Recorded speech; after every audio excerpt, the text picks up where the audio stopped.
बाबा साहब का जन्म 14 अप्रैल सन 1891 को हुआ था, मध्य प्रदेश के मऊ जिले में।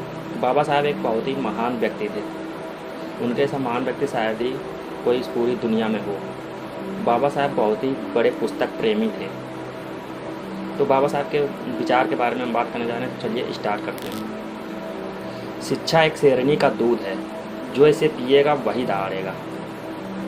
मेरा समाज सो रहा है इसलिए मैं जाग रहा हूँ, उनका समाज जगा हुआ है इसलिए वे सो रहे हैं। अन्याय से लड़ते हुए अगर आपकी मौत हो जाती है तो आने वाली पीढ़ियाँ उसका बदला अवश्य लेंगी, लेकिन अगर आप अन्याय सहते सहते मर जाते हो तो आपकी पीढ़ियाँ भी हमेशा के लिए गुलाम बनी रह जाएंगी। मैं किसी भी धर्म का विरोधी नहीं हूँ, मैं सिर्फ प्रेम और शांति के बीज बोकर इंसानियत का फूल खिलाना चाहता हूँ, ताकि देश में भाईचारा बना रहे।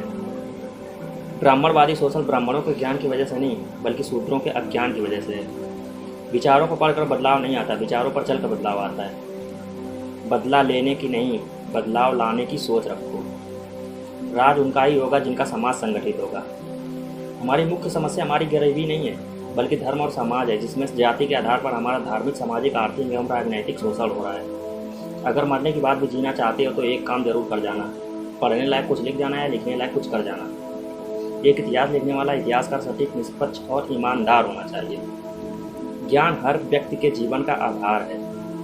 हम सबसे पहले और अंत में भारतीय हैं। जो व्यक्ति अपनी मौत को हमेशा याद रखता है वह सदा अच्छे कार्य में लगा रहता है। शिक्षित बनो, संगठित रहो और संघर्ष करो। मानव की बुद्धि के विकास का, मानव के अस्तित्व का अंतिम लक्ष्य होना चाहिए। मैंने किसी जाति या किसी एक समुदाय के लिए काम नहीं किया। जिसको मुझ पर भरोसा नहीं वो जाकर संविधान पढ़े। समाज वही बदल सकता है जिसने अपना इतिहास पढ़ा हो। जिसने अपना इतिहास ही नहीं पढ़ा वो समाज तो क्या खुद को भी नहीं बदल सकता।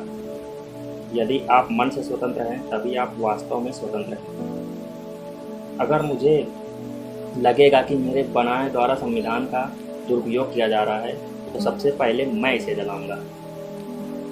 यदि हम आधुनिक विकसित भारत चाहते हैं तो सभी धर्मों को एक होना पड़ेगा। जो धर्म स्वतंत्रता, समानता और बंधुत्व सिखाता हो वही सच्चा धर्म। अच्छा दिखने के लिए नहीं, बल्कि अच्छा बनने के लिए जियो। जीवन लंबा नहीं बल्कि महान होना चाहिए। हिंदू धर्म में विवेक, कारण और स्वतंत्र सोच के विकास के लिए कोई गुंजाइश नहीं है। जो धर्म जन्म से एक को श्रेष्ठ और दूसरे को नीच बताए वह धर्म नहीं, गुलाम बनाए रखने का षड्यंत्र है। मनुवाद को खत्म करना मेरे जीवन का प्रथम लक्ष्य है।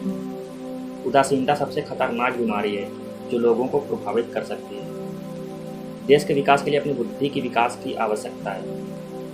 हो सकता है समानता एक कल्पना हो, पर विकास के लिए यह बेहद जरूरी है। मेरे प्रशंसा और जय जयकार करने से अच्छा है मेरे दिखाए हुए मार्ग पर चलो। भाग्य से ज़्यादा अपने आप पर विश्वास करो। जय भीम, जय भारत।